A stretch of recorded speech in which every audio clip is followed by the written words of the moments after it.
FDA report shows vaping has increased nearly 80% among high schoolers. So the agency is proposing some major changes to how e-cigarettes can be sold, along with proposing a ban to a certain type of traditional cigarettes. Well, new tonight, our Madeline O'Neill has more on how the FDA is taking action.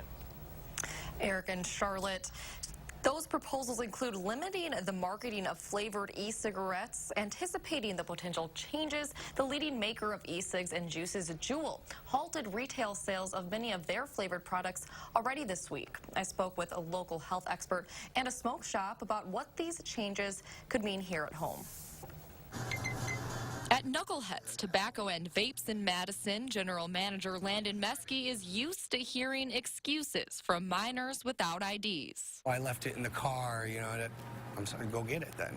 But he says that's no excuse to allow cigarettes or e-cigs into the hands of teens. If anyone is selling to minors, whether they mean to or not, it is from negligence and laziness. According to the U.S. Food and Drug Administration, about 1/5 of high schoolers say they're vaping anyway. So the agency is proposing changes like removing non-mint and non-tobacco flavors that are popular with minors from websites and store shelves that aren't age restricted. The bottom line is that we know that these flavors make it much easier for kids to initiate on tobacco products.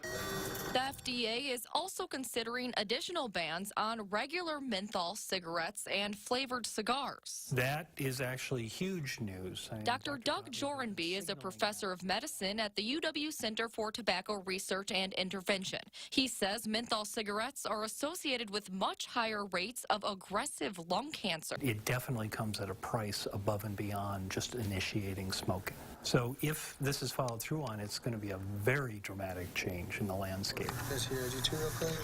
At Knuckleheads, Meskey says not much will change. Under the proposals, age-restricted shops like this would be some of the only places allowed to sell fruity flavors of e-juice.